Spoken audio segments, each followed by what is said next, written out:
အလုံးသောဓမ္မမိတ်ဆွေသူတော်ကောင်းအပေါင်းတို့မင်္ဂလာပါလို့ဦးဇင်းကတော့ခွန်ဆက်တာပါ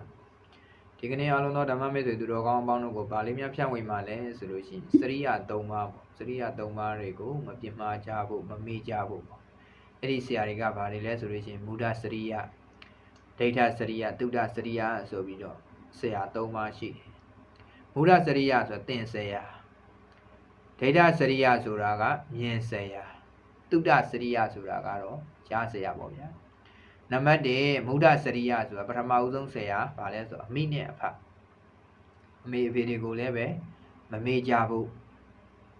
မိဘတွေကိုလည်းပဲအမြဲတမ်းမိဘတွေပြောစကားဆိုစကားနားထောင်ပြီးတော့မိဘတွေနဲ့တိုင်တိုင်ပင်ပင်ညီနော်နေကြဖို့မိဘတွေရဲ့စကားတွေကိုမိဘတွေကိုမပြစ်မှားကြဖို့မစော်ကားကြဖို့ဒါလေးကိုနံပါတ်1အနေနဲ့ဓမ္မမိတ်ဆွေသူတော်ကောင်းပါလို့နံပါတ်2အနေနဲ့ကဘာလဲဆိုတော့ဒိဋ္ဌစရိယမြင်ဆရာ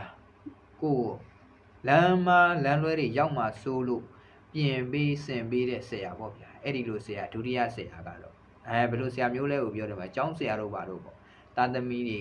သူများရဲ့တာသမီတွေကျောင်းမှာစာခေါ်သင်ပေးတယ်ဒီအတက်ပညာဒီအသိပညာတွေကနေပြီးတော့မိမိတို့အနေနဲ့ဘုဒ္ဓတွေရအောင်ဆိုပြီးတော့ကျောင်းဆရာဆရာမတွေကပြုပြင်ပေးတယ်အဲ့ဒီဆရာတွေကိုလည်းပဲအားလုံးသောဓမ္မမိတ်ဆွေသူတော်ကောင်းအပေါင်းတို့အနေနဲ့အမြဲတမ်းအမှတ်ရတဲ့အချိန်တိုင်းမေတ္တာပို့ကြပါကောင်းတဲ့အရာတွေမကောင်းတဲ့အရာတွေကိုဘယ်တော့မှမကြည့်နဲ့ကောင်းတဲ့အရာတွေကိုပဲကြည့်ပြီးတော့မိမိတို့အနေနဲ့မေတ္တာတွေပို့ပေးကြပါဦးဇင်းအဲ့ဒါလေးပြောရင်တာပေါ့နော်နံပါတ်3အနေနဲ့တတိယဆရာကဆရာတို့ရဲ့ဆရာဆိုတာရှိတယ်ဆိုတော့ဆရာတို့ရဲ့ဆရာအရာအလုံးကို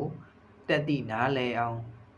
အရာအလုံးကိုဖြေချပေးနိုင်တဲ့ဆရာမျိုးပြောမယ်ဆိုရင်ပါဖက်ဖြစ်နေဗုဒ္ဓရှင်တော်မြတ်ဘုရားတို့ဆရာမျိုးအဲ့ဒီလိုဆရာမျိုးကိုလည်းပဲမမေ့ကြဘူးအဲ့ဒီအရာ3ခုကိုမေ့နေပြီဆိုရင်မိမိတို့အနေနဲ့ဘေးဥပအတဲ့ရန်တွေကြာရောက်တော့မှာပဲအဲ့ဒီဆရာတွေရဲ့ပြောစကားဆိုစကားနားလဲတဲ့နားထောင်တဲ့ပုံကိုယ်တွေကဘေးတွေတွေ့တော့မယ်ဆိုလို့ရှိရင်အဲ့ဒီဆရာတွေရဲ့ကောင်းကျိုးတွေကြောင့်မိမိတို့အနေနဲ့တက်ဆွမ်းတဲ့များတက်လောင်းတဲ့များကြောင့်အဲ့ဒီဆရာတွေကနေပြီးတော့ကဲတင်စောင့်ရှောက်မာနသွားကြတာပဲ